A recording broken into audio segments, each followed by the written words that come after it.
So Bethesda has banned a few Fallout 76 players for life. That is permanently. They will never ever be able to return to the Wasteland ever again. We're going to be talking about the reasons for this, and also, did they really deserve to be banned permanently for life from Fallout 76? What about a week-long ban, month-long ban, or even a 6-month-long ban? Plus, there's other controversies surrounding, guess what? Fallout 76. Who would have ever thunk? We're going to talk about that as well, so stay tuned for more.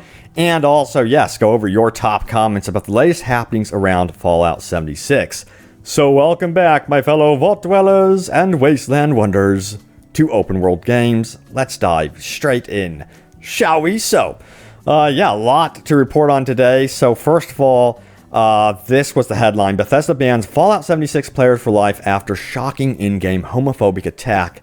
It was disgusting. Article in the description below if you want to read it for yourself. But this comes from AJ. He says, called themselves the Gay Eliminators, cleansing the wasteland of the queers. Know what we did to your people back then. We killed them. This is the stuff sent to us tonight when playing Fallout. And he has a video here. You can check it out for yourself. It has some rough language in it, so I can't play it in my video right now, but you can check it out in the description below if you want to. But yeah, eventually this was discovered by Bethesda, and they did decide to ban these players for life. Now, did they deserve to be banned for life? We're going to get into that a little bit more, but let me know in your opinion after I describe some things about this. Do you think they should have been banned for 1 month, a week, 6 months, or do you think, yeah, they deserve to be banned for life? So this comes from Eurogamer. It says the tweet was forwarded to some community managers for the game, and they were very kind and helpful.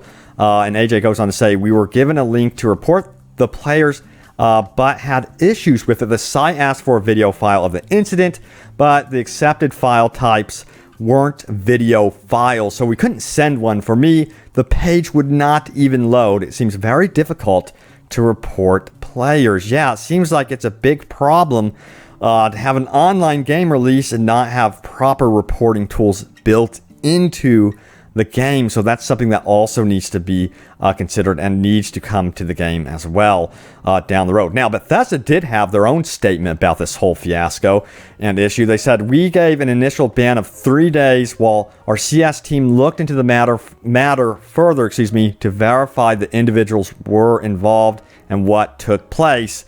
And then they said, after additional review, we have now permanently banned the players we've identified. So Bethesda, again, really went after these players. But also, this is what the person said that actually did the entire harassment. They said this: I do not regret this incident. I will not apologize given the opportunity. I don't plan on doing anything like this in the future, but to be fair, I didn't plan the initial incident. I just found them and decided to go through with it. So not the most mature response, in my opinion, at all when it comes to how they handled, well, they didn't even apologize. So you could see there why they basically dug a grave for themselves. And then furthermore, they went to the extent of actually posting a YouTube video about the people they were attacking. And I guess the attack went on for a while, jumping servers, really hunting down these players, I guess. It lasts for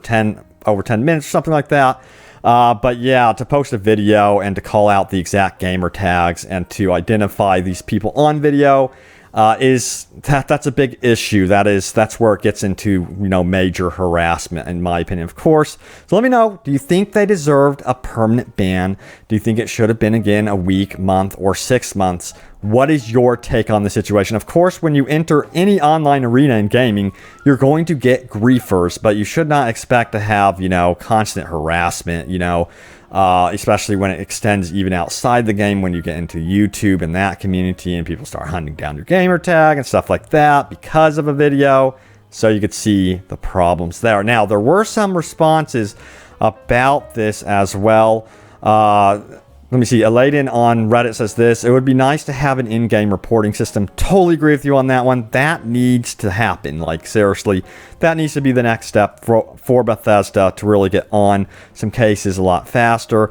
And then also it says, come on now. This is from Yukijo, who says this. Not to undermine the point of the article, yay bans for bigots, but he quotes this, shocking in-game homophobic. And he goes on to say, has the article writer never been on an online game before? However, there was a follow-up comment saying this from the Red Raja, I think, Rajay or something like that. It says, at first I thought, sounds like a bunch of kids trying to be edgy.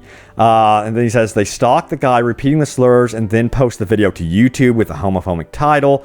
After all, that he has the nerve to say it was just a joke. I doubt he'll care anyway. So yeah, you can see how some people expect to confront this when online. Honestly, I play with the group and then a lot of solo stuff, and I do shut off the, randoms. So I completely have the microphone where it's limited to my squad for the reasons of trolls and stuff like that, which for the most part, I guess Fallout 76 has been really good about that overall. So I think it's probably, let me know in your case if it's been better than games like, say, Call of Duty and other games that you have played. But yes, we have another controversy surrounding Bethesda and, of course, you guessed it, Fallout 76. And guess what it involves? This freaking bag. This canvas bag has reappeared once again. What is happening right now is they sent out really high quality canvas bags to influencers, YouTubers and press. I'm not one of them. I didn't receive anything. I'm not a Bethesda influencer, but Bethesda sent out these high quality canvas bags to these influencers, to these YouTubers, and press. And then of course, with the, Power Armor Edition, the collector's edition, people were receiving this crappy nylon version type trash bag instead. So this has reignited once again the Power Armor Edition Canvas West the Duffel Bag controversy. So this has been lit once again. It's a huge problem. In fact, they're offering those 500 atoms to anyone that was disappointed in the bag, which is like $5 in game. And that's not making people happy. And then supposedly that there might be a new lawsuit related to this problem. And then, of course, you have the other lawsuit, which is related to the quality of the game and misleading, marketing and advertising and so on and so forth. So, yes, overall, Fallout 76 has really been a nightmare for Bethesda, especially on the front when it comes to PR stuff and PR management and media. I mean, I don't see really any good news in the media ever about Fallout 76. Even if you're trying to enjoy the game, it's kind of tough to when it's every day you open up Twitter or whatever and you see bad news about the game. And it's kind of a bummer that there's so many dang issues revolving around how they handled the launch of this game and how they've actually handled, their PR speak, media, and all that stuff. But you guessed it, it is time to go over your top comments. Leave a comment down below for a chance for it to end up in a video, so get to it.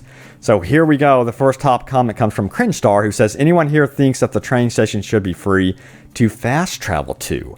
And this is something that I actually thought when I was really getting into the game. I'm like, man, why can't the train stations be free to fast travel to?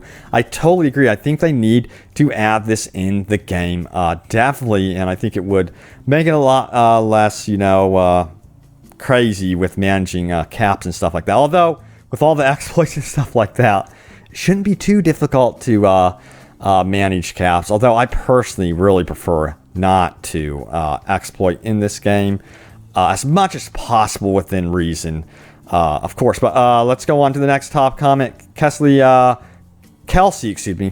Bishop says this: 2,000 for stash, really? That's sort of excessive. I'd be happy with 1,000. I just would like enough to be able to stockpile some aid stuff, alternate weapons, and alternative armor bits.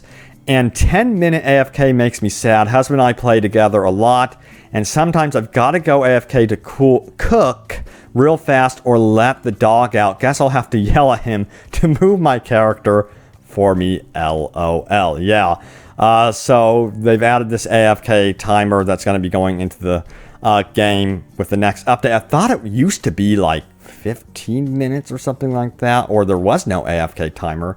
But yeah, you're going to have to really be careful that even if you're in groups, you need to step away for a moment, because a lot of Fallout 76 players, they game for an extended period of time when it comes to Fallout 76. I mean, some of us go all day with this game. Next top comment comes from Dalton, who says, I would PvP if they didn't ruin it. Seriously, it should always be on unless you go to a PvE server. Having the slap mechanic makes it way too hard to attack first and get the upper hand. Yeah, I think one of the biggest flaws with this game, personally, I think, is that there's not a PvE server, excuse me, and then a PvP server. I mean, come on now. I think that would make the game so much freaking better to have the opportunity to just have a PvE server. That's what I would be on, and then I would probably make another separate character just for PvP. But man, I really hope we hear something down the road that they do consider adding PvE and PvP servers. In fact, I would like to make for a better push for that down the road. But guys, thanks so much for all the comments and watching the videos. Really appreciate it. Hopefully you enjoyed. Well, this video was a little bit more difficult, of course, more controversial, and of course kind of a bummer that players do this sort of stuff. But again, it happens in online games, griefing and stuff like that. It's to be expected. It's just that when that griefing turns into harassment, I think that is where it becomes a big issue when that actually happens. But guys, thanks for watching. Stay tuned for more here on Open World Games. Hopefully you guys stick around and enjoy some upcoming videos. Also, yeah, I'm covering Red Dead Online, and then I'm hoping to really get into Cyberpunk 2077. And don't forget, the Game Awards here are coming up December 6th. So prepare thyself for some awesome announcement. But guys, thanks again, and I will see you later in the Wasteland. Take it easy.